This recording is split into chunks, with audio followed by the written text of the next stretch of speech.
গালি দেয় মুসলমান নাম নিয়া, এমন ভাষা ব্যবহার করে।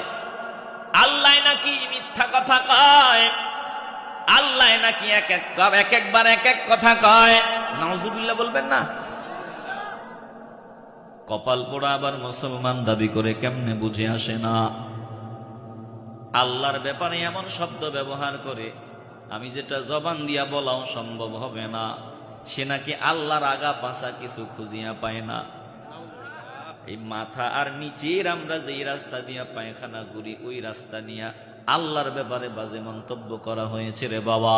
মুসলমান নবীর আশিকের দল দলমত নির্বিশেষে ইমানের আওয়াজ দিয়ে বলবেন যে আল্লাহকে গালি দেয়, বলেন তার কি এই জমিনের উপরে থাকার অধিকার আছে? আসতে বলবেন না আছে? এটাই বিধান, তার সাজা হলো মৃত্যুদণ্ড। আল্লাহকে যে বান্দা গালি দিবে, নবীকে গালি দিবে, বাঁচার রাস্তা নাই। বলে আল্লাহকে গালি দিলে বান্দার সাজা মৃত্যুদণ্ড, কারণ আল্লাহকে গালি দিলে বান্দা বেঈমান হয়ে যায়। কুফরি করার কারণে বান্দা বেঈমান হয়ে যায়। এই বেঈমানের উপর হত্যা কার্যকর করা ওয়াজিব হয়ে যায়। এখন যে আল্লাহকে গালি দিল তার বিচার কে করবে? নবীকে গালি দিল তার বিচার কে করবে? বলে তার বিচার আমরা নিজেরা করব না, তার বিচার করবে প্রশাসন, তার বিচার করবে আমার রাষ্ট্র।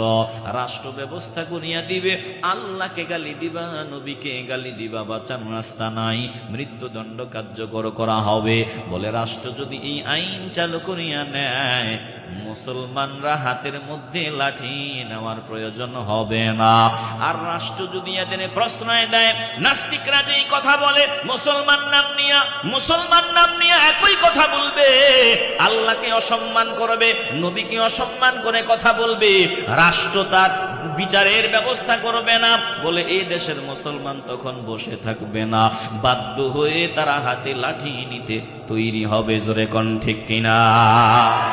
আসতে বলবেন না, জবান খুলে বলেন ঠিক কিনা? আল্লাহকে গালি দিলে তার সাজা হবে মৃত্যুদণ্ড। তবে আলেমদের মধ্যে দুইটা দল আছে, দুই দলের দুই অভিমত যে সে তওবার সুযোগ পাবে কিনা। কেউ বলছেন পাবে, আবার কেউ বলেছেন না, পাবে না। কারণ এইভাবে আল্লাহকে গালি দিয়া দিয়া কেউ যদি তওবা করে পার পেয়ে যায়, তাইলে বলবে আমি গালি দিমু, তওবা করলে পার পায়া যাবো, অসুবিধা কি? এজন্য একদল মুহাক্কিক আলেম বলেছেন না, আল্লাহকে গালি দিলে তওবা করেও পার পাওয়ার সুযোগ নাই।